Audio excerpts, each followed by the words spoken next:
రండి దేవుని యొక్క వాక్యంలో నుండి ఒక మాట జ్ఞాపకం చేసుకుంటూ వద్దాం. యోహాను సువార్త 10వ అధ్యాయం. యోహాను సువార్త 10వ అధ్యాయము 18వ వచనాన్ని అందరం కలిసి చదువుకుందాం. యోహాను సువార్త 10వ అధ్యాయము 18వ వచనాన్ని అందరం కలిసి చదువుకుంటూ వద్దాం. యోహాను సువార్త 10వ అధ్యాయము 18వ వచనం. ఎవడను నా ప్రాణమును తీసుకొనడు, నా అంతటా నేను దాన్ని పెట్టుచున్నాను. దాన్ని పెట్టుటకు నాకు అధికారం కలదు, దాన్ని తిరిగి తీసుకొనుటకు నాకు అధికారము కలదు. నా తండ్రి వలన ఈ ఆజ్ఞను పొందితిన నేను. కాబట్టి ప్రియమైన దేవుని బిడ్డలారా, దేవుని యొక్క వాక్యాన్ని చూస్తున్నట్టయితే యేసుక్రీస్తు ప్రభువారు అనేకమైన విధానంలో ప్రభు మాట్లాడుతూ చెప్పేటటువంటి విషయం ఏంటంటే, నా ప్రాణమును నా అంతట నేనే పెట్టుచున్నాను, దాన్ని తిరిగి తీసుకొనుటకు నాకు అధికారం కలదు. ఇది మనం ధ్యానిస్తున్నటువంటి అంశం. నా అంతటా నేను ప్రాణమును, నా ప్రాణం నా అంతట నేను పెట్టుచున్నానని ప్రభు అంటున్నాడు. దాన్ని తిరిగి తీసుకుంటా కూడా నాకు అధికారం కలదంటున్నాడు. ఈరోజు మనం దేవుని యొక్క వాక్యాన్ని చూసినట్టయితే, ఇప్పటికి ఆరాధనలో చూస్తూ వచ్చాము, యేసుక్రీస్తు ప్రభువారు నా అంతటి నేను ప్రాణం పెడుతున్నా అన్నాడు. ఎవరి కోసం తన ప్రాణం పెట్టాడు? తనంతట తాను ఎవరి కోసం ప్రాణం పెట్టాడు? ఆరాధనలో చూస్తూ వచ్చాం. మొదటిగా దారి తప్పిపోయి లోకంలో జీవిస్తున్న మానవుల కొరకు, వారిని తిరిగి దేవునిలో చేర్చడం కొరకు తనంతట తాను ప్రాణం పెడుతూ వచ్చాడు. 2, పాపములో ఉంటూ పాపములు పుడుతూ పాపంలో పుట్టినటువంటి వారు పాపంలో పొరులుతున్న మానవుడి కొరకు తన ప్రాణం పెడుతూ వచ్చాడు. ఎందుకంటే వారి పాపాలు తీసేసి పరిశుద్ధపరచడం. 3, శుద్ధ హృదయం, సరైన హృదయం లేనటువంటి వారు, అందరి హృదయాలు కూడా మంచి శుద్ధిగా చేసి వారిని మంచి మార్గంలో తీసుకురావడం కొరకు తన హృదయం శుద్ధి చేయడం కొరకు తన ప్రాణం పెట్టాడు. 4, స్థిరమైన మనస్సు ఇవ్వడం కొరకు తనతో తాను ప్రాణం పెట్టాడు. 5, నూతనమైన మనస్సు, ఒక రకంగా చెప్పాలంటే నూతనమైన సృష్టిగా మనల్ని చేయటానికి ప్రభు తనతో తన ప్రాణంను పెట్టిన అనుభవాన్ని ఆరాధనలో మనం చూస్తూ వచ్చాం. ఇప్పుడు ఈ సమయంలో ఒక మాట జ్ఞాపకం చేసుకున్నట్టయితే, ఈ యొక్క సువార్తకు సంబంధించినటువంటి వర్తమానంలో ఒక మాట జ్ఞాపకం చేసుకుంటూ వద్దాం. బైబిల్లో రాయబడిన మాట ఏంటంటే, యోహాను సువార్త 10వ అధ్యాయము 18వ వచనం.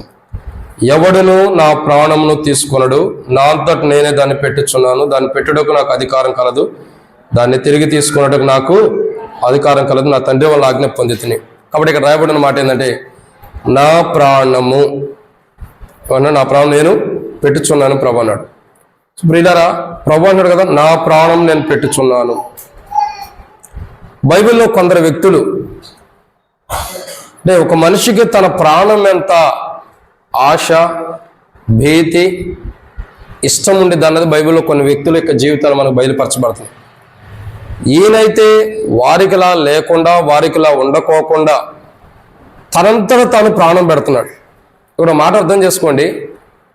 ఒక మనిషి లోకంలో ఉండకోకుండా, ఒక మనిషి లోకంలో జీవించుకోకుండా, ఒక మనిషి లోకంలో బ్రతకోకుండా, ఈ లోకంలో ఉండే సంతోషము, ఈ లోకంలో ఉండే ఆనందము, ఈ లోకంలో ఉండే బంధత్వము, ఈ లోకంలో ఉండే ప్రేమ, ఈ లోకంలో ఉండే ప్రతిదీ కూడా ఒక క్షణంలోనే తనంతట తాను తీసివేసుకోవడానికి ఇష్టపడుతున్నాడంటే నిజంగా ఎంత క్రయధనం చెల్లించకపోతే అట్లా చేయగలుగుతారు ఆలోచించండి. ఇప్పుడు నేనే ఉండా, మీరే ఉండారు, ఇప్పటికిప్పుడు చనిపోవడానికి ఇష్టపడతామా?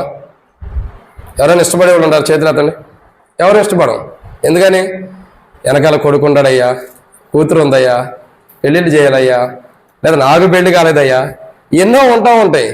అప్పుడెందుకు పోవడానికి ఇష్టపడతాం మనం అని ప్రభు చూడండి, 33.5 సంవత్సరాలు ఈ లోకంలో జీవించి, ఒక యవనస్తుడిగా జీవించి, ఇప్పుడు యవనస్తుడంటే ఇప్పుడు నా వయసు అయిపోయింది, నాకు 3 కూతుళ్ళు, పెద్ద పాపకి 8 సంవత్సరాలు.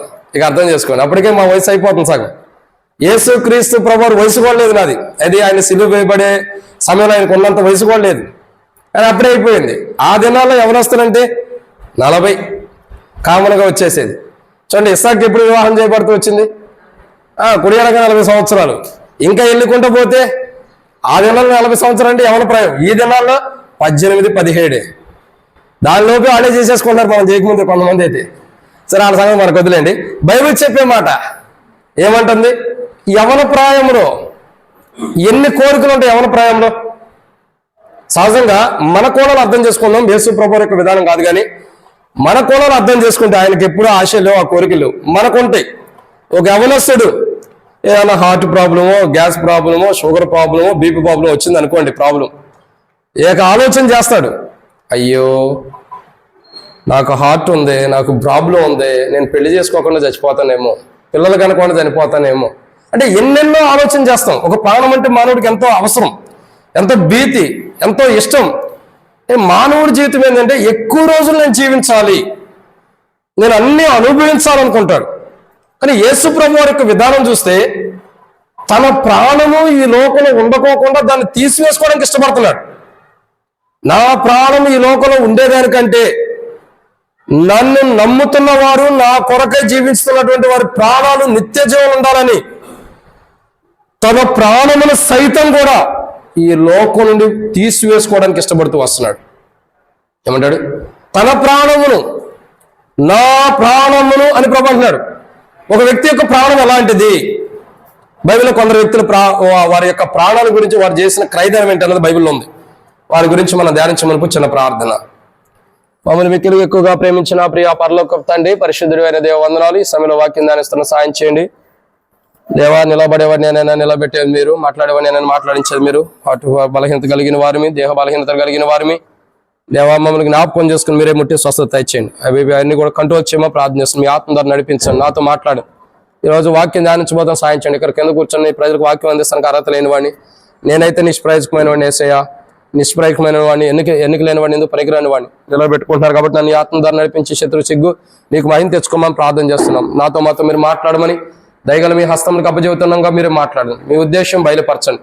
నా తండ్రి, మీ అంతటికి మీరు ప్రాణం పెట్టుచున్నారు కాబట్టి ప్రభు, మీరు పెట్టే ప్రాణం ఎంతో విలువైనది. ఆ ప్రాణం పెట్టుచున్నారు కాబట్టి ఆ ప్రాణం యొక్క విలువ ఎంతో గొప్పది. అయినను అంత విలువైన ప్రాణమును మా కొరకు చెల్లించడానికి, అయినను మా కొరకు ఎంత విలువ కలిగిన ప్రాణమును త్రుంచివేసుకోవడానికి ఇష్టపడ్డావు. నా తండ్రి, ఆ ప్రాణము త్రుంచివేయడానికి కారణం మా ప్రాణాలు కాపాడాలి.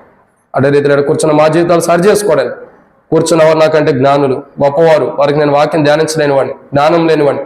నేను నిలబెట్టుకుని మీ ఆత్మ ద్వారా నడిపించి శత్రు సిగ్గునికి మహిమ తెచ్చుకోమని, నాతో మాతో మీరు మాట్లాడమని దయగల మీ హస్తానికి అప్పచెబుతూ ముందున్న సమయంతో దీవించమని, మీరు నడిపించమని కోరుకుంటూ మాతో మాట్లాడి ప్రతి ఒక్కరు తీర్చమని, కనబడే కనుభాగాల్లో పనులు చేస్తున్న వారిని కూడా దీవించమని ప్రభువైన యేసుక్రీస్తు నామమున పేరిట శ్వాసంతో ప్రార్థిస్తున్నాము తండ్రి, ఆమేన్. కాబట్టి దేవుని యొక్క వాక్యాన్ని జాగ్రత్తగా గమనించినట్లయితే ప్రియులారా, బైబిల్లో ఒక మాట రాయబడుతూ వచ్చింది. ఏమని రాయబడుతుంది? యేసుక్రీస్తు ప్రభువారు యోహాను సువార్త 10వ అధ్యాయం 18వ వచనంలో ఏమనంటున్నాడు? నా ప్రాణము నా అంతట నేను పెట్టుచున్నాను, దానిని తిరిగి తీసుకున్నట్టుకు నాకు అధికారం కలదని ప్రభు అంటున్నాడు. ఒక మనిషి యొక్క ప్రాణం, బైబిల్లో 7 వ్యక్తులు ఉంటారు. అందరినీ నేను చూపించను, సమయం లేదు కాబట్టి కొందరిని చూపిస్తా. ప్రభు సమయం ఇస్తే అందరిని చూద్దాం. ఒక కొంతమంది యొక్క జీవితంలో ప్రాణం కొరకు ఎట్లా కొట్టుమిట్లాడుతూ వచ్చారు, ఏం చేస్తూ వచ్చారంటే బైబిల్లో కొన్ని విషయాలు ఉన్నాయి.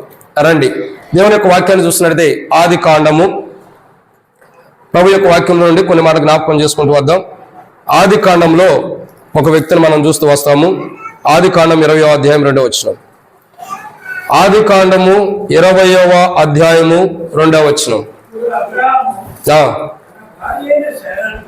అబ్రహాము తన భార్య అయిన శారాయిను చూచి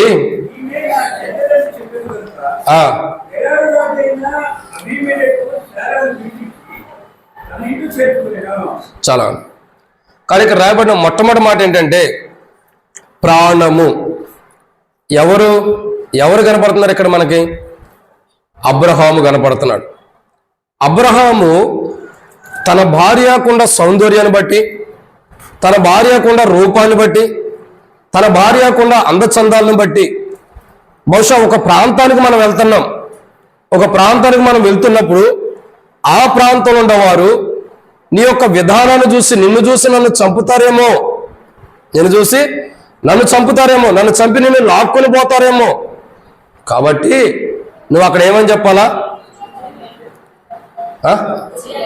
చెల్లెలు కానీ ఈయన చెప్పాలక్క, ఆమె ఏం చెప్పాలి? అది నేను అడిగింది. ఏమని చెప్పాలా? ఇతడు నా సహోదరుడు అని చెప్పాలి. ఈయనేం చెప్పాలా? ఈమె నా చెల్లి అని చెప్పాలి. ఎందుకు అలా చెప్పబడుతూ వస్తుంది? అబ్రహాము వెళ్ళి ఆ ప్రాంతంలోకి వెళ్ళి నా సహోదరి అని ఎందుకు చెబుతున్నాడు? శారాయి ఇతడు నా సహోదరుడు అని ఎందుకు చెప్తుంది? ఈమె నా సహోదరి, ఈమె నా చెల్లెలు అని ఎందుకు చెప్పాల్సి వస్తుంది? ఎందుకంటే ప్రాణభయం. ఎక్కడ అక్కడ ఉన్నటువంటి రాజు, ఎవరో రాజు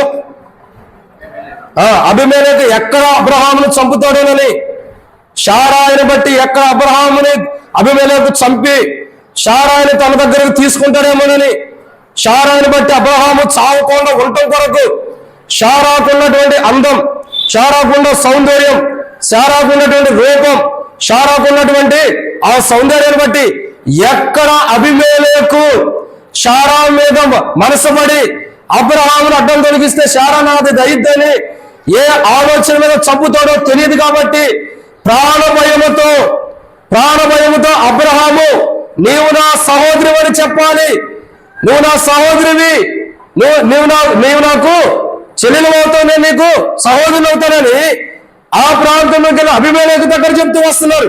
ఎందుకు? ప్రాణభయం.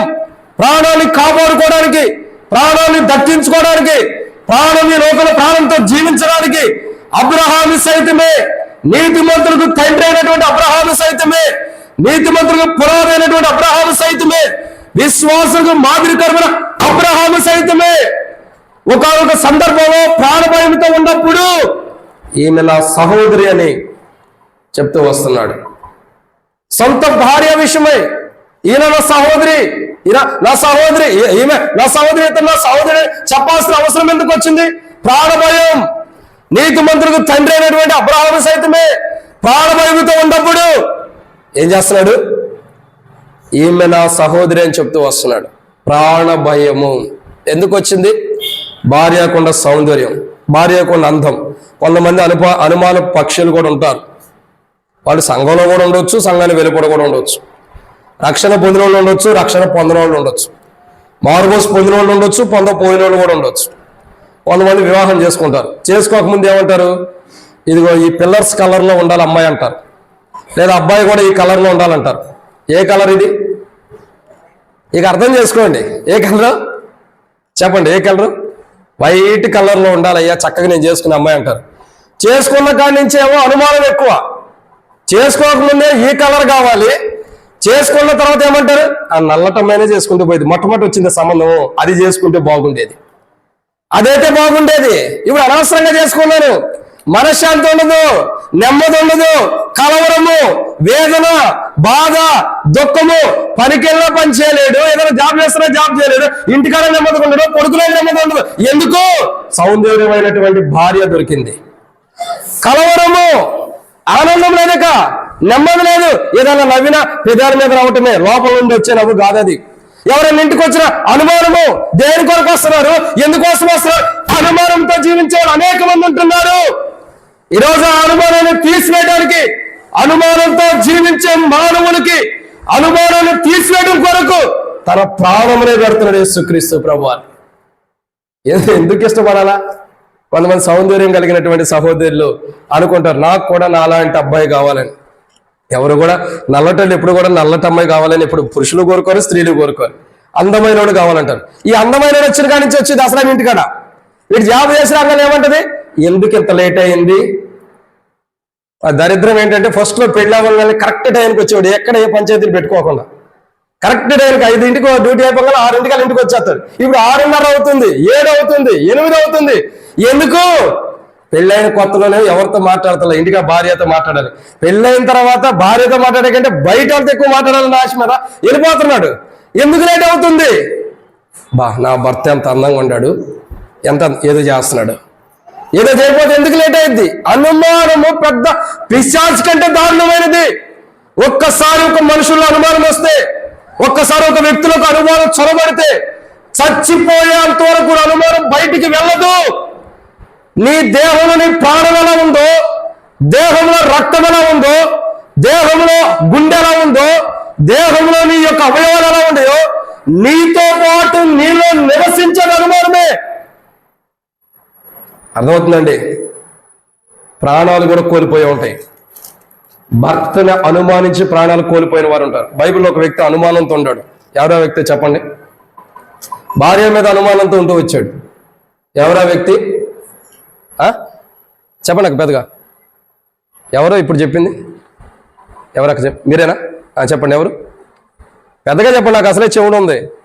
మీకేమన్నా గొంతు ఏమన్నా తక్కువ వచ్చిందా? ఇక్కడ తక్కువే వచ్చింది. ఈ ఇంటికాడ భర్త అంటే చెప్పు. ఏమిరా ఇక్కడేమో ఏం మాట్లాడరు, ఎందుకని మరి అర్థం కాదు అసలు. ఏమో దేవుడు ఆపేస్తున్నాడు. ఎవలే దేవుని కొందనాలు. మా మీద కూడా చాలా చాలా ఆపేలు అయ్యి అన్నాం అనుకో, ఇంకా కష్టమైపోయింది. మీరంటే మీరు మంచివాళ్ళే. కాబట్టి ఏం చెప్తే వచ్చాను? ఎవరు? యోసేపుని చూస్తున్నాం. ప్రదానం చేయబడింది, 3 నెలలకే గర్భవతి అయింది. ఏమైంది అర్థం కావట్లా. 3 నెలల తర్వాత గర్భవతి అయింది. ఎట్లా అయింది? నాకు ప్రదానం చేయబడింది, మేమిద్దరం ఏకం కాలేదు, ఎట్లా గర్భవతి అయింది? ఆమెను అవమానించుకోకుండా లోపల దూరం పెట్టుకుంటూ వచ్చాడు. రాలేదా? దూరం పెట్టుకుంటూ వచ్చాడు. వచ్చిన అతనితో ప్రభు మాట్లాడుతున్నాడు. ఈరోజు నీతో నాతో కూడా మాట్లాడుతున్నాడు. నీ భార్యను అనుమానంతో పక్కన పెట్టవద్దు, నీ భర్తను అనుమానంతో పక్కన పెట్టవద్దు, నీ పిల్లలను అనుమానంతో పక్కన పెట్టవద్దు. ఎందుకంటే దేవుని ప్రణాళికలో, దేవుని చిత్తంలో దేవుడు ఏం చేపించి నడిపించేవాడు ఉంటాడు. యేసు అయితే మాట్లాడినప్పుడు దేవుడు మాట్లాడిన తర్వాత తన భార్యను దగ్గర తీసుకున్నాడు. మరలా తర్వాత ఇక్కడ రాబడిన మాట ఏం తెలుసా? అబ్రహాము యొక్క జీవితంలో తన ప్రాణభయముతో, తన భార్యను బట్టి ఉన్న ప్రాణభయముతో అబద్ధం ఆడించుకుంటున్నాడు. నీతిమంతులకు తండ్రి ఏం చేస్తున్నాడు? ఇప్పుడు ఒక అబద్ధం ఆడిస్తున్నాడు ప్రాణం కాపాడుకోవడానికి. ప్రాణం అంటే ఎంత భీతితో ఉండారో మనుషులు అర్థం చేసుకోండి. నీతిమంతుడైన అబ్రహాము ఒక్క ప్రాణం కాపాడుకోవడానికి అబద్ధం ఆడిస్తున్నాడు. చూడండి, తాను ఆడుతున్నాడు, అబద్ధం ఆడుతున్నాడు, తన భార్య చేత కూడా. ఈరోజు చాలా మంది క్రైస్తవులు అలాంటి వారే ఉన్నారు. అంటే అబ్రహాం నేను తప్పు పడతలేదండి, సిచ్యువేషన్ అలా వచ్చింది అబ్రహాముకి ప్రాణం కాపాడుకోవడానికి. సరే, అబ్రహాము ప్రాణం కాపాడుకోవడానికి వచ్చిన ఈరోజు చాలా మంది కూర్చున్న వాళ్ళు జనరల్ అబద్ధాలు ఆడేవాళ్ళు చాలా మంది ఉన్నారు. తాను అబద్ధం ఆడతారు, తాను జడ్డ కోతి వనాలంతా చెడగొట్టినట్టు వాళ్ళ అబద్ధాల్లో కూలిపోయి వాళ్ళ అబద్ధాలు ఆడుతూ అబద్ధాల్లో జీవిస్తూ అనేకులు కూడా అబద్ధాల్లో జీవించేటట్టు చేసేవారు ఉంటారు. మనం అబద్ధం ఆడతాం, మనతో కూడా అనేకులు అబద్ధం ఆడిస్తాం. ఎగ్జాంపుల్ మాట చెప్పి నేను ముగిస్తా. మనం ఎవరికైనా ఒక 20 రూపాయలు అప్పు ఉండిద్ది. అప్పు మనం ఎవరి దగ్గర తీసుకున్న వ్యక్తి మన ఇంటికి వస్తాడు. ఇంట్లో భర్త ఉంటాడు. ఏమని చెబుతాడు? అయ్యా అమ్మ నువ్వు చెప్పు, ఆయనకి వెళ్ళి ఇంట్లో లేడని చెప్పాలి. ఈయనేమో ఏం చేస్తాడు? ఈయన అబద్ధమే చెబుతున్నాడు. ఈయన ఎవరో చెబుతున్నాడు? భార్య చెబుతున్నాడు. ఇప్పుడు భార్య ఏం చేస్తుంది? ఇదిగో మా ఇంట్లో మా హస్బెండ్ ఉన్నాడు, తీసుకెళ్ళంటదా? నమ్మకస్తులు అసలుకే భార్యలు ఏమంటారు? అసలు ఆయన చెప్పకపోయినా లేడనే చెబుతాం మనం. చదువుగా ఆయన చెప్పకపోయినప్పుడు కూడా లేడనే చెబుతాం. ఏం జరుగుతుంది? ఏం జరిగింది? లేడు. తాను చెడ్డది కాకుండా అబద్ధాల్లో అనేకులు చెడగొడుతున్నారు. ఈరోజు కూర్చున్న చాలా మంది ప్రియులారా, యేసు క్రీస్తు ప్రభువు తన ప్రాణులు మనం పాపంలో పడింది కాకుండా అనేకులు పాపంలో పడవేస్తున్నాం మన కొరకు. మనం అబద్ధాలు ఆడుతుంది కాకుండా అనేకులు అబద్ధాలు పడేస్తున్నాం మన కొరకు. మనం అబద్ధపు జీవితాన్ని జీవిస్తాం కాకుండా అనేకులు అబద్ధపు జీవితంలో నెట్టివేస్తున్నాం మన కొరకు. యేసు క్రీస్తు ప్రభువు కల్వరిశిలో మన కొరకే తన ప్రాణమును పెట్టడానికి ఇష్టపడుతున్న వాడుకుంటున్నాడు. ఈరోజు తన ప్రాణం పెట్టడం మొదటి కారణం ఏంటి తెలుసా? అబద్ధాలు కూడిపోయిన మనల్ని అబద్ధాల నుంచి విడిపించడం కొరకు, పాపను కూడిపోయిన మనల్ని పాపం నుండి విడిపించడం కొరకు తన ప్రాణాన్ని పెట్టాడు. ప్రాణం అంటే అబ్రహాముకి ఎంత భీతి ఉందో చూడండి. అందుకేం చేస్తున్నాడు? అబద్ధం ఆడుతున్నాడు. తన భార్యను కూడా, అంటే సిచ్యువేషన్ బట్టి అబద్ధం ఆడిస్తున్న అనుభవం ఉంది. కానీ అబ్రహాము గురించి మనం ఏం అనలేము. ఎందుకంటే అబ్రహాము దేవుడే నీతిమంతులను తండ్రిగా చేస్తూ వచ్చాడు. సో మన చరిత్ర ఏంటి? నవ్వుకోవద్దక్క, వాళ్ళ సంగతి వదిలేండి, ప్లే గ్రౌండ్ కాదు ఇది. కాబట్టి అబ్రహాము చరిత్ర వేరు, మన చరిత్ర వేరు. ప్రాణం అంటే మానవుడికి భీతితో భయముతో ఎన్నోసార్లు అబద్ధాలు ఆడేవాళ్ళు ఈ రోజున చాలా మంది విశ్వాసం సైతం ఉంటూ వస్తున్నారు. ఈరోజు ప్రాణ భయంతో ప్రాణము దక్కించుకోవడానికి అనేక మార్లు అబద్ధాలు పాపం జీవితంలో జీవిస్తున్న నా జీవితాన్ని మార్చడం కొరకు ప్రభువు యేసు క్రీస్తు ప్రభువు ఈ లోకానికి నడవడానికి వచ్చి మన కొరకై తన ప్రాణములు పెడుతున్న వాడుకుంటాడు. ఇది మొదటిది. రెండవ విషయాన్ని చూద్దామండి. రెండవ వ్యక్తి ఉన్నాడు. ఎవరి వ్యక్తి అంటే రండి దేవుని యొక్క వాక్యంలో నుండి మరొక మాట చూద్దాం. ఆదికాండం 32:11.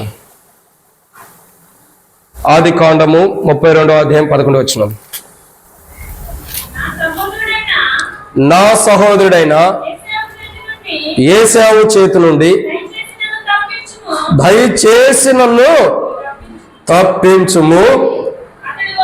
అతడు వచ్చి పిల్లలతో తల్లిని అది అక్క వచ్చాడు అన్న. ఎవరి అన్న? ఎవరు? యాకోబు. మొట్టమొదటి వ్యక్తి ఎందుకు ప్రాణ భయంతో ఉన్నాడు? తన భార్యను బట్టి, లేదా తాను పడ్డ పాపలు కూడా అనేక పాపలు పడవేయటం ద్వారా ప్రాణ భయంతో ఉన్నాడు. రెండో వ్యక్తి ఎవరు? యాకోబు. యాకోబు యొక్క చరిత్ర ఏంటి? యాకోబు దేనికి భయపడుతున్నాడు? మీరు ఆగండి అన్న, వీళ్ళని అడుగుదాం. వీళ్ళనంటే మధ్యలో నుండి అడుగుదాం. ఆరెంజ్ కలర్ చీర కట్టుకున్న అక్క తర్వాత నుండి అడుగుతా. చెప్పండి అక్క, మీరే వెనకుండవాలి. యాకోబు ఎందుకు భయపడుతున్నాడు? చెప్పాలి మీరే, కూర్చొని ఉండేవారి వరకు. యాకోబు ఎవరిని బట్టి భయపడుతున్నాడు? యాకోబు దేని కొరకు భయపడుతున్నాడు? చెప్పండి. మీకు సంబంధం లేదు. లాభం లేడు అక్క. లాభం ఎప్పుడు పోతాడు? లాభం సమస్య కాదు. లాభాన్ని అయిపోతుంది. ఇంకోటికి వచ్చేసింది సిచ్యువేషన్. వెనకున్నవాడు చెప్పాలి. ఎవరిని బట్టి భయపడుతున్నాడు? ఏసేపును కాదు, ఏశావు. ఎవరు? ఏశావుని బట్టి. అంటే మీరు ఫుల్ స్టాప్ లో ఉంటారు. ఇక మీరు వాక్యం ఇంట్లో వెనక కూర్చున్న బెంచ్లు, స్కూల్లో బెంచ్లు వెనక కూర్చున్నవారు ఎట్లా ఉంటారు అట్లా ఉంటారు. సరే అక్క, అయితే నాకు చెవుడు ఉంది అక్క, సారీ క్షమించండి. ఆవిడ ఏమని రాబడితే ఆమె చేతి మీరేం చేశారు? మీరు కూడా చెప్పాలి కదా. సరే, దేవుని యొక్క వాక్యం ఏం చెబుతుందంటే, బైబిల్లో రాబడినటువంటి ఒక మాట చూసినట్లయితే ఏశావు గురించి ఏమన్నాడు తన సహోదరుడు? ఏశావు గురించి ఎందుకు భయపడాల్సి వస్తుంది? సొంత అన్నల నిమిత్తమే ఎందుకు భయపడుతున్నాడు? రక్త సంబంధికుడు, ఒకడొకడు పెళ్లి వేసుకుని పుట్టినవాడు, ఒకడొకడు కలిసి పుట్టినటువంటి వాడు, కవల పిల్లలు కలిసి పుట్టినటువంటి వాడు. ఒకడేమో ఎర్రగా ఉన్నాడు, ఒకడేమో నూనె వస్త్రాలు కలిగిన వాడు ఉంటాడు. కలిసి పుట్టినటువంటి వాడు, ఒకడేమో నిలువుగా ఉన్నాడు. ఎందుకు ఇద్దరి మధ్యలో ఒకరు భయపడాల్సిన అవసరం వస్తుంది? ప్రాణభయంతో ఎందుకు ఉన్నాడు? అతను వచ్చి పిల్లల్లో తల్లుళ్ళు తర్వాత నన్ను కూడా చంపునేమో భయపడుతున్నాడు. ఎందుకింత భయం? ఎందుకింత భయపడాల్సినంత అవసరం ఏంటి? ప్రాణభయంతో యాకోబు ఎందుకున్నాడో తెలుసా? మోసం చేశాడు. ఎందుకున్నాడు? మోసం. ఎవరికి మోసం చేశాడో వాడి దగ్గరికి రాగానే ప్రాణభయం వచ్చేస్తుంది. ఎన్ని సంవత్సరాలు మామ దగ్గర నుంచి వెళ్ళిపోయాడు? క్షమించండి, తల్లిదండ్రుల నుంచి ఎన్ని సంవత్సరాలు మామ దగ్గర ఉంటాడు? ఇప్పుడు చెప్పండి అక్క, ఎవరు అన్నారు? లాభం దగ్గర. ఎన్ని సంవత్సరాలు అక్క? 14 కొలువు చేశాడు అక్క. 14 కాదు, 7 కాదక్క, ఉంది అలా 21 సంవత్సరం. ఇంకా కొద్దిగా అటు ఇటు కొలువు చేస్తూ వచ్చాడు. కొలువు చేసింది ఎందుకు? అన్నను మోసం చేసి పరిగెత్తి వచ్చాడు. కాపాడు కూడా కొలువు చేస్తూ వచ్చాడు. కొలువు చేసిన తర్వాత ఇక్కడ భార్య ఉంది, ఆమె కోసం 7, మళ్ళీ ఆమెను మోసం చేసినందుకు ఇంకొక 7, అట్లా ఉండి ఆ తర్వాత 7 సంవత్సరాలు నుండి దాదాపు 30-21 సంవత్సరాలు కుడియారంగా ఉంటూ వచ్చాడు. ఇన్ని సంవత్సరాలు కొలువు ఎందుకు చేస్తూ వచ్చాడు? ఇన్ని సంవత్సరాలు కొలువు చేసిన వాడికి భార్యలు ఉండరు. ఎంతమంది? 2 భార్యలు. ఇంకా సపరేట్ ఉంటారు. ఇంకా ఎవరు? దాసీలు. వాళ్ళు కూడా భార్యల కింద వచ్చేసారు. ఇంకా ఎంతమంది అయ్యారు? 4 అనుకోండి. ఎంతమంది పుట్టారు 4కి? అక్క అక్కడికి 11 ఉంది అక్క. లాస్ట్ తర్వాత 12. అవునా? 12 మంది అనుకోండి. 12 మంది పిల్లలు కలిగినట్టు. అప్పటికి 12వ లేడు అనుకోండి, ఉండేడు అనుకోండి మనమాట. 12 మంది. ఈ 12 మంది పిల్లలు కలిగినటువంటి వ్యక్తి యాకోబు ఎందుకు భయపడాలి? కనీసం ఏశావు తను చంపడానికి వచ్చినప్పుడు తన పిల్లలను తను కాపాడుకోలేరా? తన రక్తసము, తన భార్యలో పిల్లలు ఎవరో ఒకరు కాపాడుకోలేరా? కాపాడుకుంటారా లేదా? కాపాడుకోగలరు కదా. మరి ఎందుకు భయపడుతున్నాడు? ఎందుకు యాకోబుకు ప్రాణభయం ఉందంటే మోసం చేశాడు. ఎందుకు మోసం చేశాడు? మోసం చేశాడు కాబట్టి ప్రాణభయంతో ఉంటూ వస్తున్నాడు. ఈరోజు యేసుక్రీస్తు ప్రభువు తన ప్రాణం ఎందుకు పెడుతున్నాడు? తను ఎవరినైనా మోసం చేశాడా? ఎవరికైనా అన్యాయం చేశాడా? ఎవరికైనా మోసం చేసిన అనుభవం ఉందా? లేదే. మరి తన ప్రాణం ఎందుకు ప్రాణం పెట్టడానికి ఇష్టపడుతున్నాడు?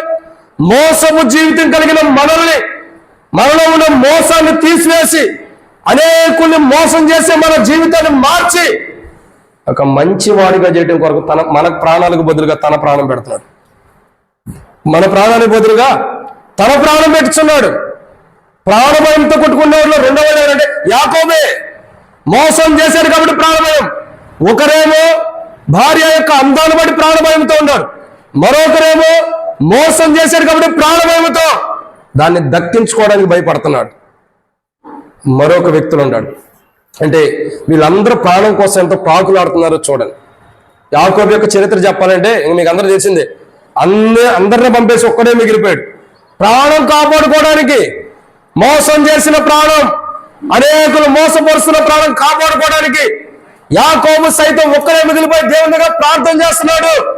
ఆ రోజు యాకోబు తన ప్రాణాన్ని కాపాడుకోవడానికి ప్రార్థన చేశాడు.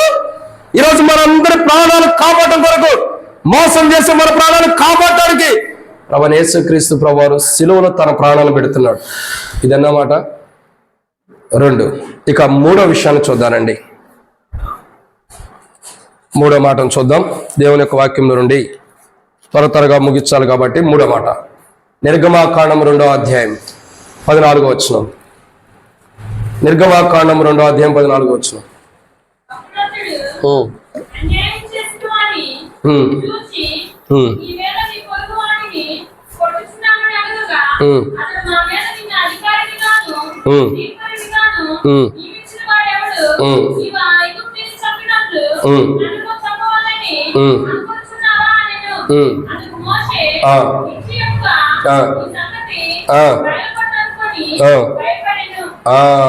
ఏం చేశాడు? భయపడ్డాడు. భయపడిన తర్వాత ఏం చేశాడు? 15 ఫరో ఆ సంగతి విని మోషేను చంప చూచాను గాని మోషే ఫరో ఎదుటిని పారిపోయి మిద్యాను దేశంలో నిలిచిపోయి ఒక బావి వద్ద. ఎందుకెళ్ళాడు బావి కాడికి అన్నగారు? ఎవరైనా ఇశ్రాయేలు ప్రజలకి నాయకుడు గుండె నడిపించే మోషే. ఇప్పుడు ధ్యానించే వాళ్ళందరూ కూడా ప్రముఖులే, ప్రఖ్యాతి గంచిన వాళ్ళే, తక్కువ వాళ్ళు కాదు. ఎవరు? ఒక అతను నీతిమంతుడికి తండ్రి, మరొక అతడు ఇశ్రాయేలు గోత్రానికి మూల పురుషుడు, మరొక వ్యక్తి ఎవరు? ఇశ్రాయేలు ప్రజలు నడిపిస్తున్నాడు. 45 సంవత్సరములు చెప్పులు అరిగిపోలా, వస్త్రాలు చిరిగిపోలా, ఏమంటారు పాతగిలిపోలా, చిరిగిపోలా, ఎంత దరిద్రం లేని విధాలు నడిపిస్తూ వచ్చాడు. అంత గొప్ప కారణమైన మోషే ఏం చేస్తున్నాడు? ప్రాణ భయముతో ఏమైంది? మిద్యాను వనంలో పారిపోయాడు. ఎందుకు పారిపోయాడు మోషే? ప్రాణభయం మోషేకి ఎందుకు వచ్చింది? ఎందుకు మోషేలో ప్రాణభయం వస్తుంది?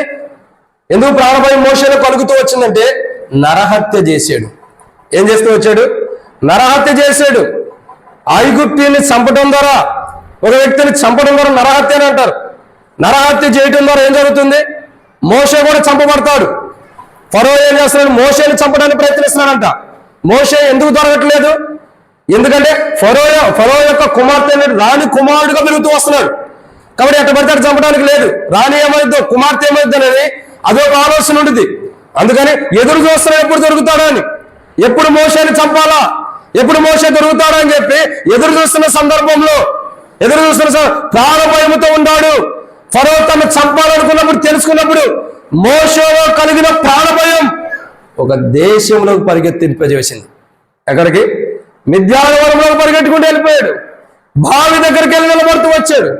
బావి దగ్గరికి వెళ్ళి కూర్చుంటూ వచ్చాడు. ఎందుకలా మోషే పరిగెడుతూ వెళ్ళాడు? ప్రాణభయం. ఎందుకో? ప్రాణభయం. ప్రాణాన్ని కాపాడుకోవడానికి. ఎక్కడ ఫరోను చంపుతాడో, ఎక్కడ ఫరోను ప్రాణం తీసేస్తాడో, నేను బ్రతకాలి, నేను బ్రతికుండాలని ప్రాణభయముతో మోషే పైన అనుభవాన్ని మనం చూస్తూ వస్తున్నాం. ఈ వాక్యాన్ని మనం వక్రీకరించొద్దు, అక్కడ ఉన్న అర్థాన్ని మనం చూడాలి. ప్రాణభయంతో పరిగెట్టిన అనుభవం. ఎందుకు ఫరో చంపుతాడని? ఎందుకు ఫరో చంపుతున్నాడు? నరహత్య చేశాడు కాబట్టి. నరహత్య చేసిన దానికి ఫరో చంపుతాడు కాబట్టి ప్రాణభయంతో పరిగెడుతున్నాడు. ఈరోజు చేసిన తప్పులు బట్టి ఆ తప్పు మేరకు వస్తుందని, ఆ తప్పులు బట్టి నష్టం వస్తుందని ప్రాణభయంతో పరిగెడుతున్న మోషే లాంటి వారు ఇక్కడ కూర్చుని ఉంటే మన కొరకు కూడా ప్రభు తన ప్రాణాన్ని పెడుతున్నాడు. మనం తప్పులు చేసాం, కానీ మన ప్రాణాన్ని మనం రక్షించుకోవడానికి పరిగెడుతున్నాం. ప్రాణభయంతో పరిగెడుతున్నాం. కానీ ఆయన ఏ తప్పు చేయకపోయినా, ఏ పాపం చేయకపోయినా ప్రాణభయంతో పరిగెడుతున్న మన కొరకు, ప్రాణభయంతో మనల్ని, మన ప్రాణాన్ని రక్షించడం కొరకు తన ప్రాణాలను సైతం కూడా బలిగా పెట్టడానికి కూడా వెనక్కి తిరిగి ఆలోచించట్లేదు. ప్రాణభయంతో కొట్టిపెట్టలాడుతున్న మనల్ని, ప్రాణభయంతో ఉన్న మనల్ని, మన ప్రాణాలను కాపాడి మనం సజీవులుగా చేయడానికి తన ప్రాణమును సైతం కూడా బలిగా పెట్టడానికి ఇష్టపడుతున్నాడు. ఆహా, దేవుని ప్రేమ ఎంత గొప్పది! దేవుని యొక్క ప్రేమ ఎంత గొప్పది!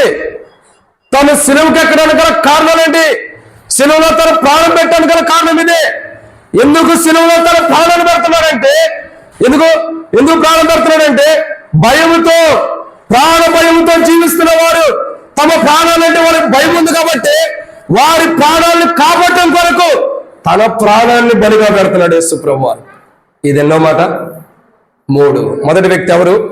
అబ్రహాము ప్రాణ భయముతో ఉన్నాడు, తన భార్యను బట్టి కానీ ఇంకో కోణాలు. రెండో వ్యక్తి ఎవరు? యాకోబు, తన అన్నకి దగ్గర మోసం చేసిందని ప్రాణభయంతో, ఎక్కడ చంపుతాడని ప్రాణభయంతో ఉన్నాడు. మూడో వ్యక్తి ఎవరు? మోషే, ప్రాణభయంతో ఉన్నాడు. ఎందుకు?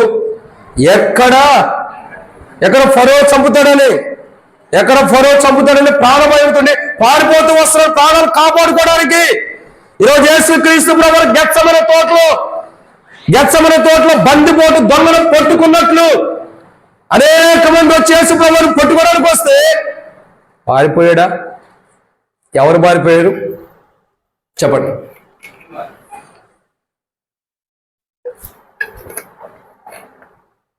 ఎవరన్నా? ఎవరు పారిపోతూ వచ్చారు? శిష్యులు పారిపోతూ వచ్చారు. మరి ఎవరు పారిపోలేదు? ప్రభు యేసుక్రీస్తు ప్రభువారు ప్రాణ భయముతో మిథ్యానవనంలోకి మోషే పారిపోయినట్లు తమ ప్రాణాలను కాపాడుకోవడానికి శిష్యులందరూ కూడా పారిపోతూ వచ్చారు. అయినా ప్రభు తన ప్రాణాన్ని కాపాడుకోవడం పారిపోకుండా, ప్రాణాన్ని కాపాడుకోవడం పారిపోతున్న మనందరి ప్రాణాలను కాపాడటం కొరకు తన ప్రాణమును బలిగా ఇస్తూ వచ్చాడు. మనందరి ప్రాణభయంతో ఎక్కడ పరిగెడతాం? ఒక గ్యాస్ ట్రబుల్ వచ్చింది, ఎక్కడ పరిగెడతాం? ఓ బీపీ ఎక్కువ అవుతుంది, ఎక్కడ పరిగెడతాం? ఒక హార్ట్ స్ట్రోక్ వస్తుంది, ఎక్కడ పరిగెడతాం? చెప్పండి. మీలో ఎంతమంది ఎక్కడ పరిగెడతారు చెప్పండి అన్న? హాస్పిటల్ తర్వాత ఇంకెక్కడ ఉంది? ఇంకెక్కడ లేదు. ఎంతమంది ప్రాణభయం ఉన్నప్పుడు దేవుని మీదకి వస్తారు? చేతిరెత్తండి. ఇంకేడెత్తుతారులే, ఫస్ట్ ఆన్సరే వచ్చేసింది కాబట్టి. చాలా మంది ఎక్కడ పరిగెడతారు చెప్పండి? ఎక్కడ పరిగెడతారు? వెళ్ళిపోతూ ఉంటారు. నీవైనా నేనైనా ఏ భేదం లేదు, అందరూ పాపం కాదు, అన్ని వ్యాధులు బట్టి అట్టగెళ్తాం హాస్పిటల్కి, పాపం సంగతి తర్వాత. అందరూ అదే పారిపోతున్నారు. యేసుక్రీస్తు ప్రభువు ఒక్కడే ప్రాణ భయం లేకుండా, ప్రాణభీతి లేకుండా, ప్రాణ భయంతో పారిపోతున్న మనుషుల యొక్క ప్రాణాలు కాపాడటం కొరకు తాను ఒక్కడే తన ప్రాణమును మన కొరకు శిలువలో బలిగా ఇవ్వడానికి ఇష్టపడ్డాడు. ఎవరి ప్రాణం వాళ్ళకంటే భీతి ఉండదా? అప్పటి వరకు ఒక అన్న అన్నాడు, ఏమని? యేసయ్యా, నీకంటే ముందు నేనే చచ్చిపోతానయ్యా, మరణం వస్తా అన్నాడు. యేసు ప్రభువు దగ్గర ఉన్నాడు, చెవిరారికాడు పేతురు, కత్తి పట్టినవాడు కత్తితోనే చేస్తాడని చెప్పిన తర్వాత ఈ అయ్యగారు ఎక్కడికి వెళ్ళాడు? దూరంగా ఉండి ప్రభుని చూస్తున్నాడు, ప్రభుని సిలువెట్టేస్తారని. ఓ చిన్నపిల్ల అంటుంది, ఇదిగో నువ్వు కూడా నజరేతు యేసుతో పాటు ఉండవాడు కదా. నేను అయ్యో ఎన్ని అబద్ధాలు ఆడతా, నేను లేను, నాకు అసలు తెలియలేదు, ఇది ఏ పాపం ఎరగందని. ఏ పాపం ఎరగనండి, నాకేం తెలుసు? అనేక బారులు మనమే అదే అంటాం. కోళ్ళు కోస్తా ఉంటాయి మనం అన్నప్పుడల్లా, కోడి కోస్తా ఉండేది. ఈ అబద్ధం ఆడేమంటే లేదు, అసలు నా నోటేమిటి అబద్ధమే రాదు, కుకురుకు అనేది.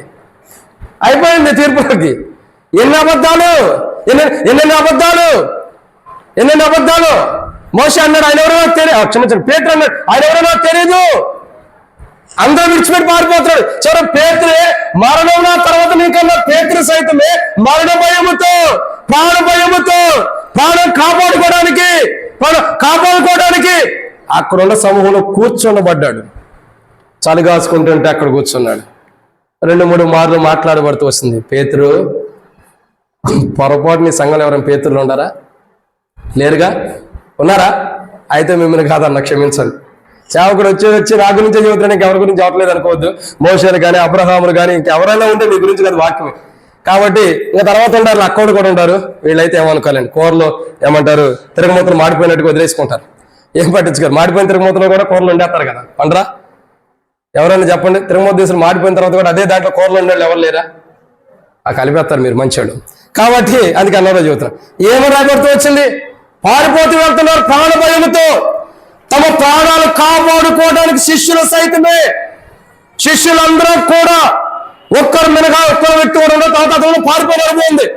అందరూ కూడా ప్రాణభయంతో పారిపోతున్నారు.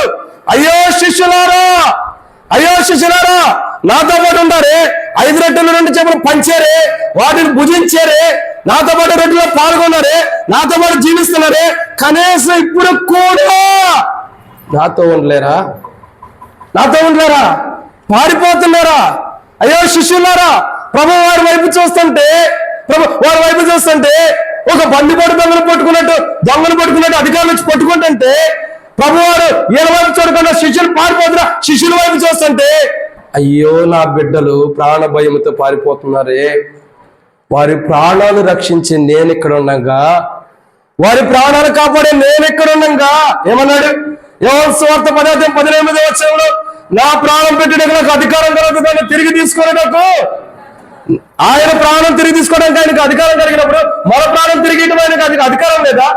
ఎంతమంది ప్రాణాలు ఏమైనా భూమి మీద ఉన్నప్పుడు చచ్చిపోయిన స్థితిలో ఉన్న చిన్నపిల్లలు లేపాడు, జ్వరంతో బాధపడుతున్న పేతురత్తను లేపాడు, మరణంలో ఉన్న లాజరును లేపాడు, తిరిగి తన ప్రాణం తనకిచ్చాడు. ఎంతమంది ప్రాణాలు తిరిగి తనకి ఇవ్వలేదు. కానీ శిష్యులు అవన్నీ మర్చిపోయారు. ఏమవుతున్నారు? ఒక్కసారిగా ప్రభుని పట్టుకోగానే మనం కూడా చచ్చిపోతాం. పరిగెట్టండి రోజు, ఎటోడాడు పరిగెత్తండి అని పరిగెత్తారు. ఒక్కడే మిగిలిపోయాడు ఒంటరిగా. యోబు ఒక మాట అంటాడు, నేను దిగంబరునిగా వచ్చి నీ దిగంబరునిగా వెళ్తాను, యెహోవా ఇచ్చిన యెహోవా నామమునకే. ఒంటరిగా వచ్చాడు, ఒంటరిగానే సిలువలో ప్రయాసపడుతున్నాడు, ఒంటరిగానే సిలువలో బాధను భరిస్తున్నాడు. నా అనుకున్న వాళ్ళందరూ దూరం అయిపోయారు. ఉంటాను, చేస్తాను, నువ్వే, నీతోనే ఉంటాను అన్న వాళ్ళందరూ దూరం వెళ్ళిపోయారు. ఇక్కడే మిగిలిపోయాడు, ఒంటరిగా మిగిలిపోయి నిస్సహాయ స్థితిలో ప్రజలను చూస్తున్నాడు. శిష్యులు నాతో ఉంటానన్నారు కదా, నన్ను విడిచిపెట్టి వెళ్ళిపోతున్నారా? నిజంగా ప్రభువారు ఒక్కడే మిగిలిపోయి సిలువను జయిస్తూ వచ్చాడు. ఒక్కడే ఒంటరి పోరాటం. అప్పటిదాకా జన సమూహంలో శిష్యులు, ప్రజలు ఒకరు వెంట ఒకరు ఉన్నారు. కానీ ఏమైపోయారు? అందరూ విడిచిపెట్టి వెళ్ళిపోయారు. ఎవరు? ఒక్కడనే చేసేసారు, ఒంటరిగా చేశారు. ప్రభువారు ఒక్కడే సిలువలో అవమానాలు పొందుతున్నాడు, బాధను అనుభవిస్తూ వస్తున్నాడు, నిందలను అనుభవిస్తున్నాడు, అని ఉమ్మొస్తున్నారు, తుడిచి వేసుకుంటున్నారు. కనీసం పక్కన శిష్యులుండి తుడిచటానికి కూడా లేరు. ముఖం మీద గుద్దుతున్నారు. ఎందుకయ్యా మా ప్రభుని గుద్దుతూ ఉన్నారు అని అడగటానికి కూడా శిష్యులు లేరు. ఆయన వస్త్రాలు చించేస్తున్నారు. ఎందుకయ్యా నా ప్రభువారు వస్త్రాలు చించుతున్నావు, ఆయన ఏం తప్పు చేశాడు అడగటానికి శిష్యులు లేరు. ఆయన తలకు ముళ్ళ కిరీటం పెట్టారు, ఎవడు అడగటానికి లేదు. రక్తం గారుతుంది, అడగటానికి లేదు. ముళ్ళు గుచ్చుకుంటున్నాయి. అయ్యో ఈ బాధ నా ప్రభువుకి ఎందుకు, నా ప్రభువారు ఎందుకు ఈ బాధపడాలని అడిగే ఒక్క నాదుడే లేడు. ప్రాణభయముతో పారిపోతూ వచ్చారు ఎవరికి వాళ్ళే. మన ప్రభువు యేసుక్రీస్తు ప్రభువారు ఒక్కడే ఒంటరిగా, ఏకాకిగా, ఒక్కడిగా మిగిలిపోయి అనేకులు ప్రాణాలు కాపాడటం కొరకు ఒక్కడగా మిగిలిపోయి సిలువలో తన ప్రాణాన్ని పెట్టాడు, సిలువను జయించాడు. ఎంత గొప్ప ఆలోచన అర్థం చేసుకోండి. అప్పటిదాకా నీతోనే ఉంటా, నీతోనే జీవిస్తా అన్న వాళ్ళు అందరూ పోయారు. మరణం నాకే అన్నవాడు పోయాడు. ప్రభా నువ్వే అనుకున్నవాడు పోయారు. ఆయన రొమ్మును అనుకున్న వాళ్ళు వెళ్ళిపోయారు. ఆయనతో పాటు ఉన్నవాళ్ళు వెళ్ళిపోయారు. ప్రభా నీకొకటి, మోషేకొకటి, ఏలియాకొకటి, ఏం కడదామన్నారు, పరసలు కడదామన్నవాడు కూడా వెళ్ళిపోయి పారిపోయాడు. ఏ భేదం లేదు, అందరూ పారిపోయారు. ఒక్కడే ఒంటరిగా వచ్చాడు ఈ లోకానికి. ఒక్కడికి ఈ లోకం విడిచిపెట్టి వెళ్ళిపోయాడు. వచ్చేటప్పుడు ఒంటరిగా వచ్చాడు. ఈ లోకం ఒక్కడగా వెళ్ళిపోయేటప్పుడు మనందరినీ తన తండ్రి యొక్క రాజ్యంగా చేసి వెళ్ళిపోతూ వచ్చాడు. ప్రాణభయముతో ఉన్న వారి యొక్క ప్రాణాలు కాపాడి వారికి ఏం చేయాలనుకున్నారు? వారిని తండ్రికి ఒక రాజ్యంగా చేయాలని ఇష్టపడ్డాడు. తన ప్రాణాన్ని మన కొరకు ఇచ్చి ప్రాణభయంతో కొట్టుమెట్లాడి పారిపోతున్న వారి ప్రాణాలు కాపాడుతున్నాడు. బా, ఎంత గొప్ప క్రయధనం చూడండి, ఎంత గొప్ప కార్యం. సిలువ అంటే గొప్ప కార్యం. యేసు ప్రభువారు సిలువ కార్యము ద్వారా ప్రాణభయముతో మన ప్రాణాలని కాపాడి మనకు జీవాన్ని ఇస్తాడు. ప్రాణభయం తొలగించేసి ఓ పాట పాడతాం. ఏమని పాడతాం? మీరే చెప్పండి. పాట పాడతాం. ఓ పాట ఏదైనా బలహీనత నుండి, ప్రమాదం నుండి దేవుడు తప్పించినప్పుడు, అనారోగ్యం తప్పించినప్పుడు ఒక పాట పాడతాం. ఏమని? గుర్తుందా లేదా? నాకు గుర్తులేదని కదా, మీకు గుర్తుందా లేదా? నశింపజేయు దూత నన్ను దాటిపోయాను. ఏమైంది? అయిపోయి ఆ దుఃఖ సంఘ తర్వాత నా సంకట దుఃఖం వల్ల పోయి నశింపజేయు నా దూత. నిజమే, మనం ప్రాణభయముతో పారిపోయినప్పుడు మన వెనకే నశింపజేయటానికి దూత వచ్చింది. మన వెనకే వస్తున్నప్పుడు ఆ దూత దాటిపోయింది. ఎప్పుడు తెలుసా? ఒకే ఒక మాట చెప్పి నేను ముగిస్తా. చూడండి, టైం అయిపోయినట్టుంది. మనం ప్రాణభయంతో ఇట్లా పరిగెడుతూ వెళ్తున్నప్పుడు ఆ వెనకాల దూత మనల్ని చంపడానికి వస్తున్నప్పుడు ఆయన ప్రాణం పెట్టకుండా ఈ దూత వెనక్కి తిరిగి చూసింది. ఏమైంది? వెనక్కి తిరిగి చూస్తుంది. ప్రాణం కావాలి, ప్రాణం దొరికింది.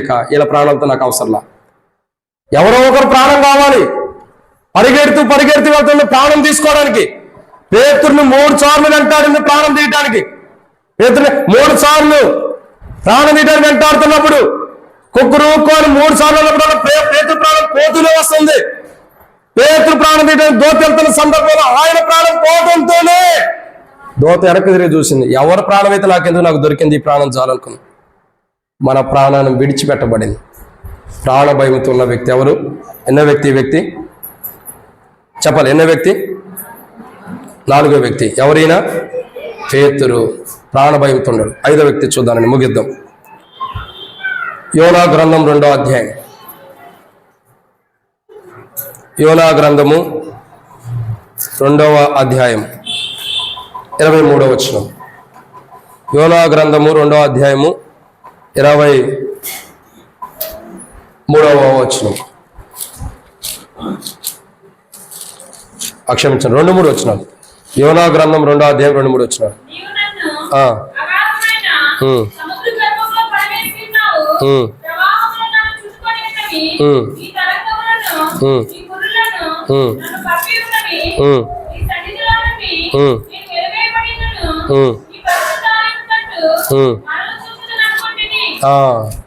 చదవండి అక్క.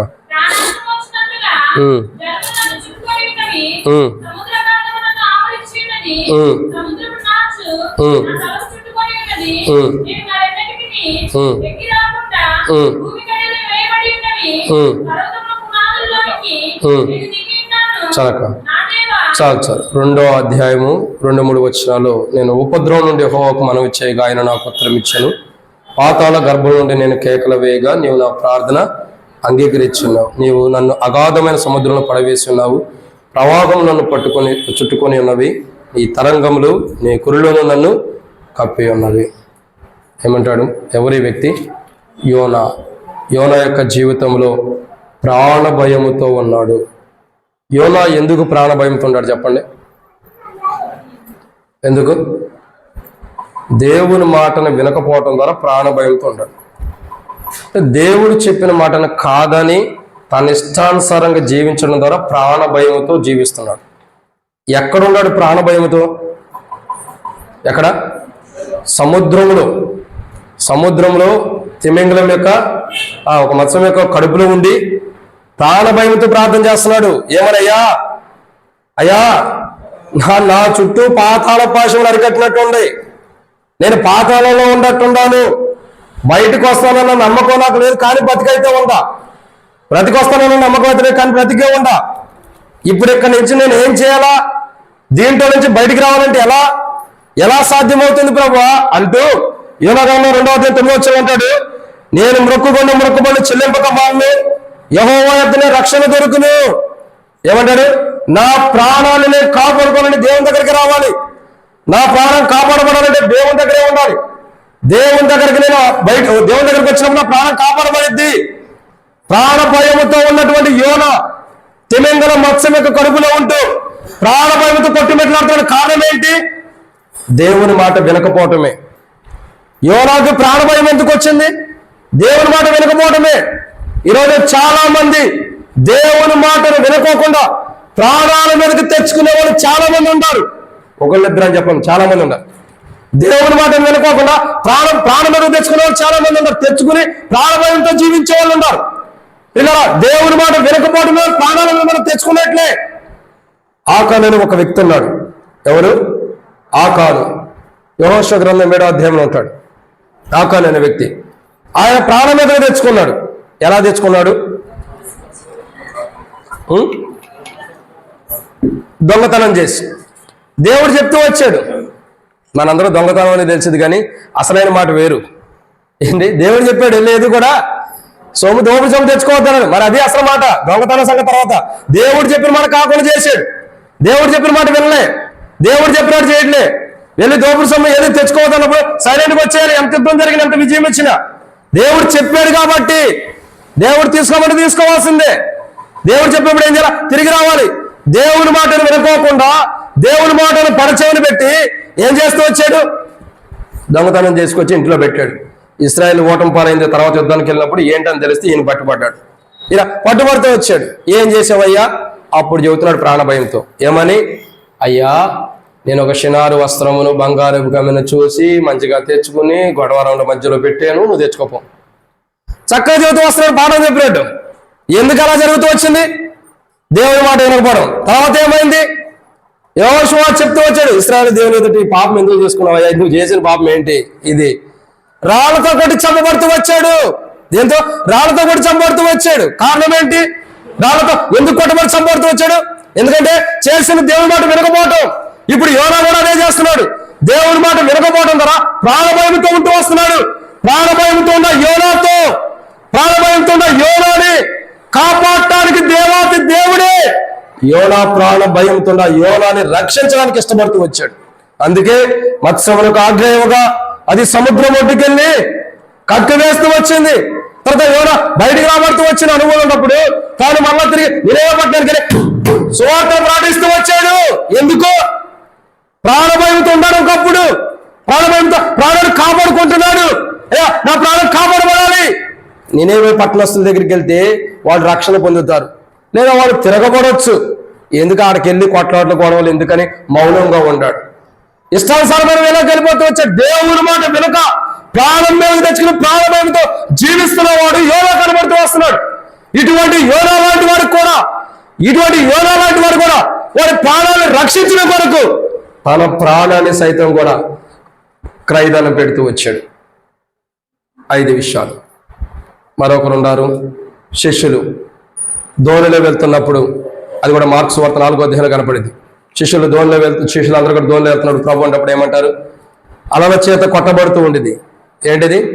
దోణి మీద అలల చేత కొట్టబడుతూ ఉన్నప్పుడు శిష్యులు అంటారు, అయ్యా భయపడి అంటారు, మనం చనిపోవచ్చు, నీకు బాధ లేదా? యేసయ్యా నీకు బాధ లేదా? మనం చనిపోబోతున్నాము. ప్రాణభయంతో శిష్యులు ఉన్నారు. అపోస్తలుడైన పౌలు అపోస్తల కార్యం 20వ అధ్యాయంలో కూడా అంటాడు. పౌలు ఓడ వద్దలైనప్పుడు అంటాడు, భయపడుచున్నాము. 14 పత్రికలు రాసినటువంటి పౌలు సైతమే ప్రాణభయంతో ఉన్న అనుభవాన్ని కూడా చూస్తూ వస్తున్నాం. ఎందుకు వీళ్ళు ఏదంతా అనుభవం కలిగిన వారు ఎందుకు ప్రాణభయంతో ఉన్నారు? తమ ప్రాణాలు కాపాడుకోవడానికి, తమ ప్రాణాలు రక్షించుకోవడానికి. ప్రాణం అంటే ఎంతో భీతి అవసరం. జీవించాలి, ఉండాలి, నడవాలి, ఈ లోకం ఉండాలన్న ప్రాణభయం. ప్రాణం పోయిద్దేమో, ప్రాణం పోకుండా కాపాడుకోవడానికి ప్రాణ భీతితో భయంతో ఉంటూ వస్తున్నారు. ఈరోజు మనం అర్థం చేసుకోవాల్సిన విషయం ఏంటి తెలుసా? అబ్రహాం అయినా, మోషే అయినా, ఇంకా యాకోబు అయినా, క్షమించండి, అబ్రహాము, యాకోబు, మోషే, ఇంకా పేతురు గాని, ఇంకా యోనా గాని, ఇంకా శిష్యులు, ఇంకా పౌలు, వీళ్ళందరూ ప్రాణభయంతో ఎందుకుంటారు? తమ ప్రాణాలను రక్షించుకోవడానికి, తమ ప్రాణాలను కాపాడుకోవడానికి. ఎక్కడ తమ ప్రాణాలు పోతే అని ప్రాణ భయముతో కొట్టుమిట్లాడుతూ తమ ప్రాణాలను కాపాడుకోవడానికి ప్రయత్నిస్తున్నారు. అయితే వీళ్ళందరూ ఎవరు? మనుషులేగా. రక్త మాంసాలు కలిగిన వారేగా. మరి వీళ్ళందరూ ప్రాణభయంతో ఉన్నప్పుడు యేసుప్రభు ఎలా ఈ లోకానికి వచ్చాడు? ఎలా ఈ లోకానికి వచ్చాడు చెప్పండి? యేసుప్రభు ఈ లోకానికి ఎలా వచ్చాడు? మానవ రూపం ధరించుకున్నాడు. 2, ఇక మీరు ఆగండి అన్న, వీళ్ళని అడుగుదాం, ఎలా వచ్చారు చెప్పండి అక్క. యేసుప్రభు ఎలా వచ్చాడు? మళ్ళీ మానవ రూపం చెప్పొద్దు, కాపీ కొట్టినట్టు ఉండదు, కాపీ పేస్ట్ చేయదు. ఎలా వచ్చాడు? రక్త మాంసం కలిగిన వాడికి వచ్చాడు. ఎందుకు వచ్చాడు? మనవరే శోధించబడ్డానికి వచ్చాడు. ఎందుకు ఆయన సిలువ వేయబడుతూ వచ్చాడు? మనల్ని కాపాడటం కొరకు వేయబడుతూ వచ్చాడు. ఇప్పుడు యేసుప్రభు శరీరం ఎలాంటిది చెప్పండి? యేసుప్రభు శరీరం ఎలాంటిది?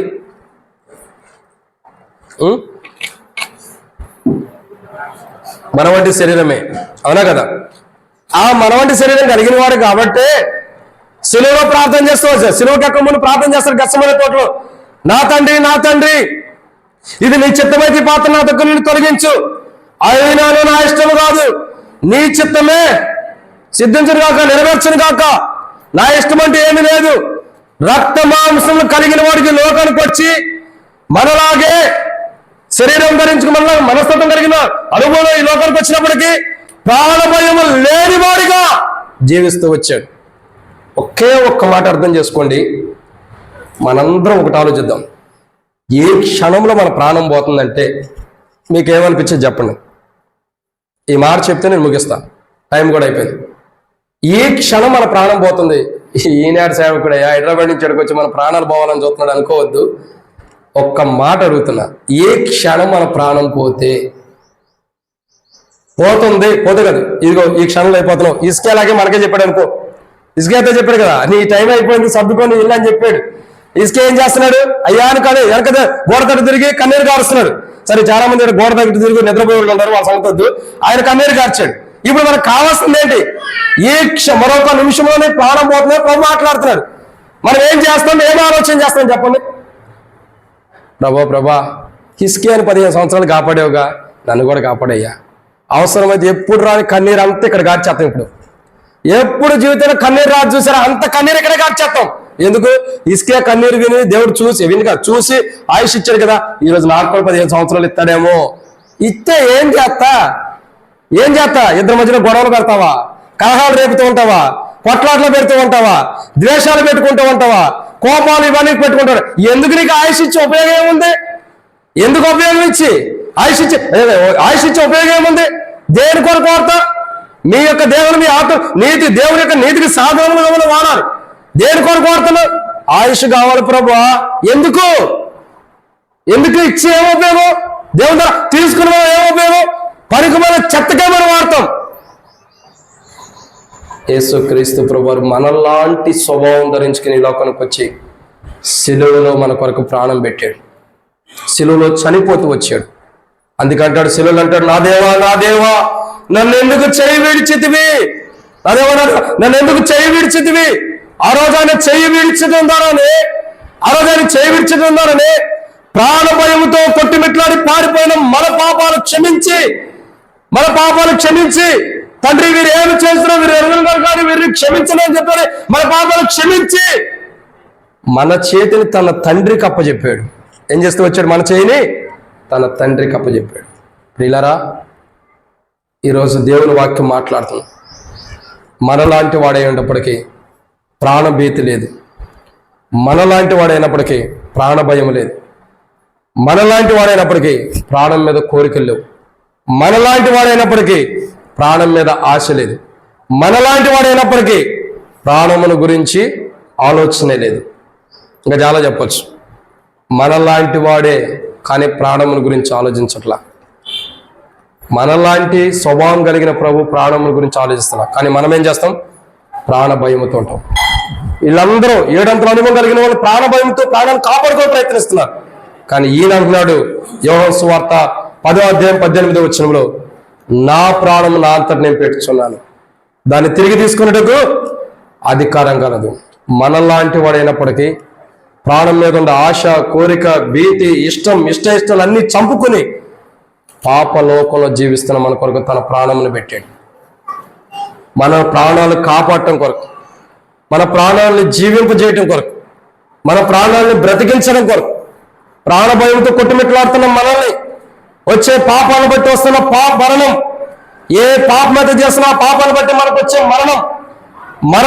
మరణ ప్రాణభయంతో ఉన్న మనల్ని, మన ప్రాణాన్ని తిరిగి కాపాడటం కొరకు, మనల్ని రక్షించడం కొరకు తన ప్రాణాన్ని మన కొరకే పెడుతూ వచ్చాడు.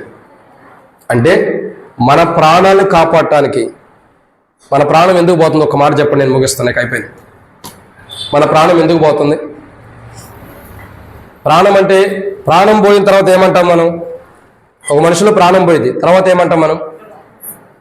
బ్రతికున్నప్పుడు మనిషిగా బ్రతికుండాట అంటాం, అంటే జీవం ఉందని అర్థం. చచ్చిపోయినప్పుడు ప్రాణం పోయిందని అర్థం. యేసుక్రీస్తు ప్రభువారు తనంతలో తాను ప్రాణం పెడుతున్నాడు. ఎందుకొరకు పెడుతున్నాడు? మన కొరకు. మనం చచ్చిన స్థితిలో ఉండం, చనిపోయినటువంటి అనుభవం ఉండం, తిరిగి మనల్ని బ్రతికించడానికి, మనలో జీవం ఉంచడానికి తన ప్రాణాన్ని పెడుతున్నాడు. ఎన్ని కోరికలు ఉండొచ్చు. ఒక యవనస్తుడు 33 సంవత్సరాలు, ఎన్ని ఆశలు ఉండొచ్చు, ఎన్నో కోరికలు కలిగిన వాడు అంటున్నాడు కదా, ఏమి చేస్తున్నారో వీరిని క్షమించు. ఎన్నో కోరికలు కలిగిన వ్యక్తి అంటున్నాడు. అంటే అటువంటి కోరికలు కలిగిన ప్రభువులో లేవా కోరికలు?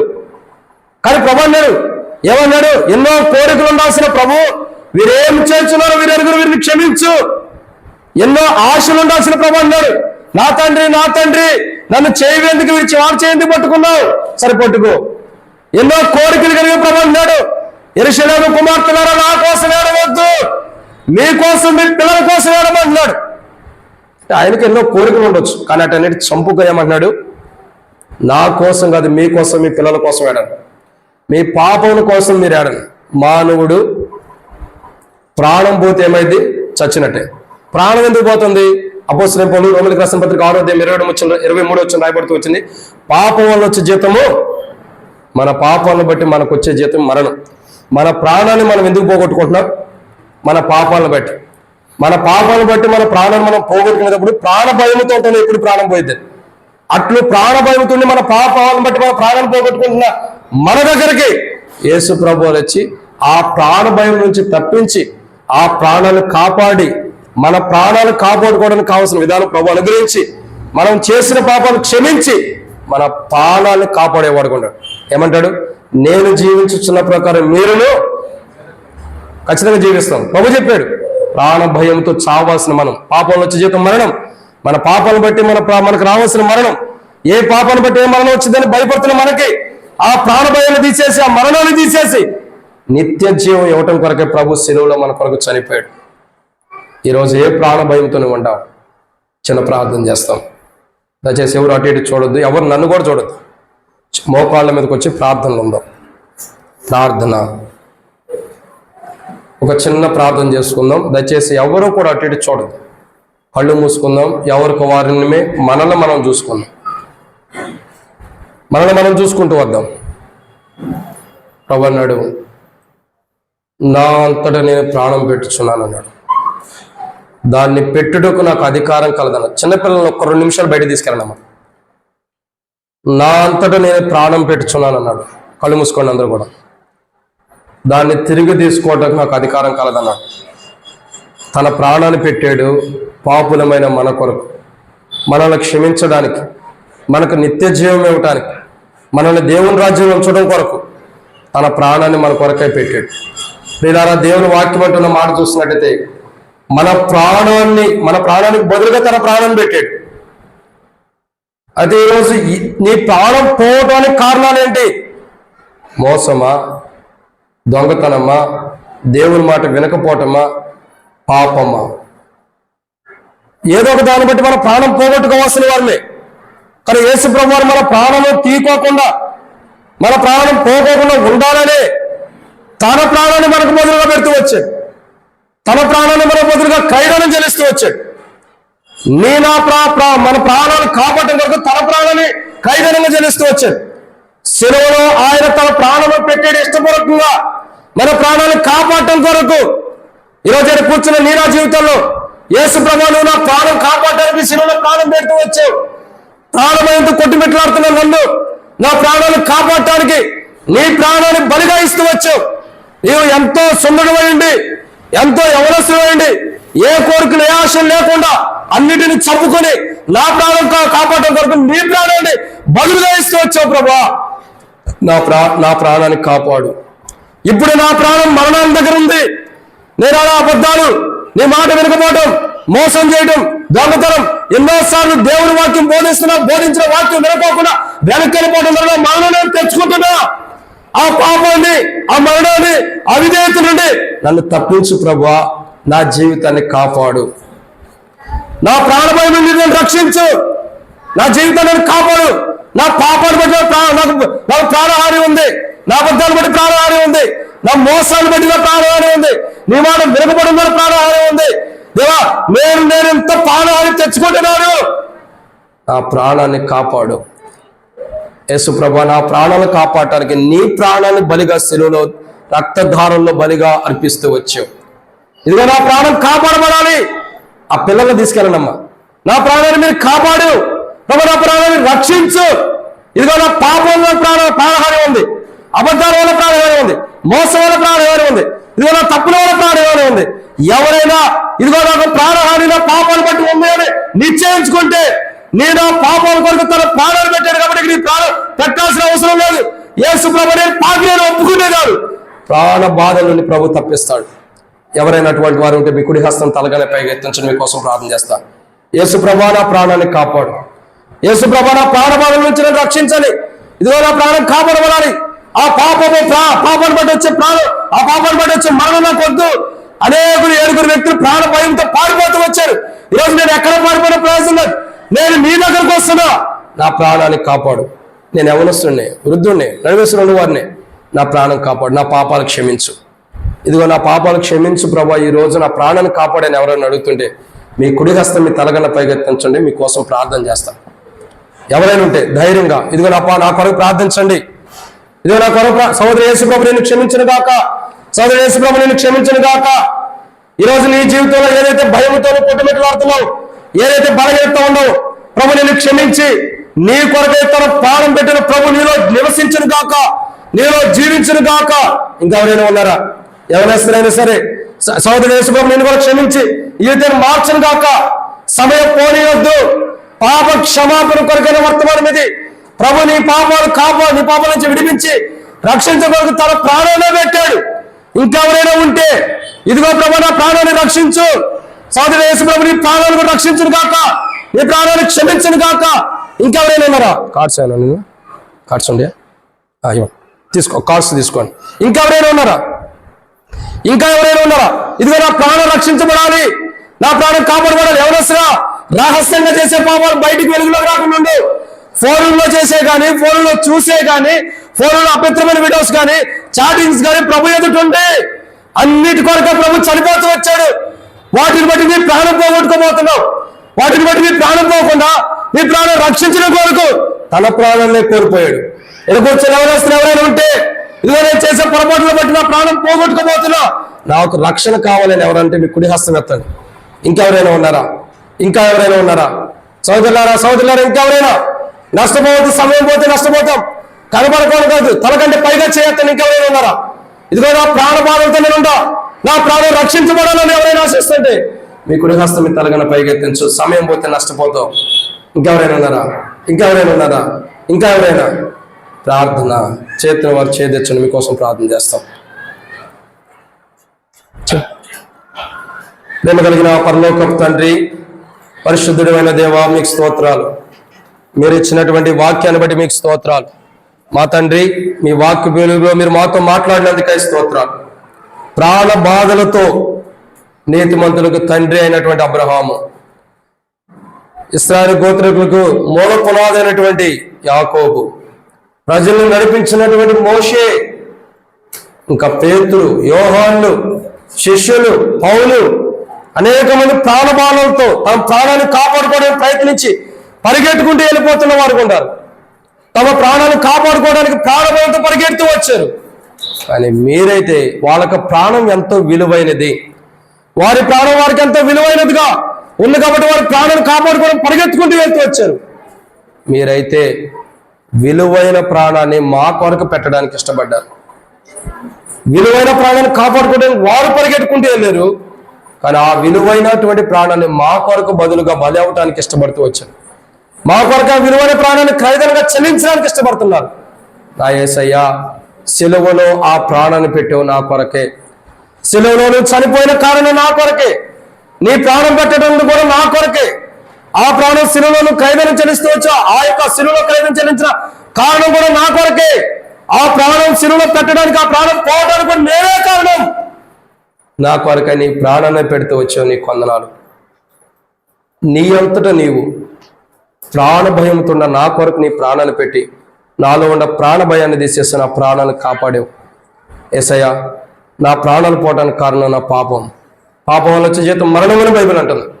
ఆ పాపంను బట్టి వచ్చే జీతం నుండి తప్పించి, మరణం నుండి తప్పించి, నా ప్రాణ పాపాలన్నీ కూడా క్షమించి వేసి, ప్రాణం పోవడానికి కారణమైన ప్రతి పాపాన్ని క్షమించి మీ రక్తంతో కడిగినందుకు వందనాలు చెల్లిస్తూ తీర్మానం చేసుకున్న వారిని కూడా దీవించమని ప్రభువైన యేసుక్రీస్తు నామమున శ్వాసంతో ప్రార్థిస్తున్నాం తండ్రి. ఆమేన్.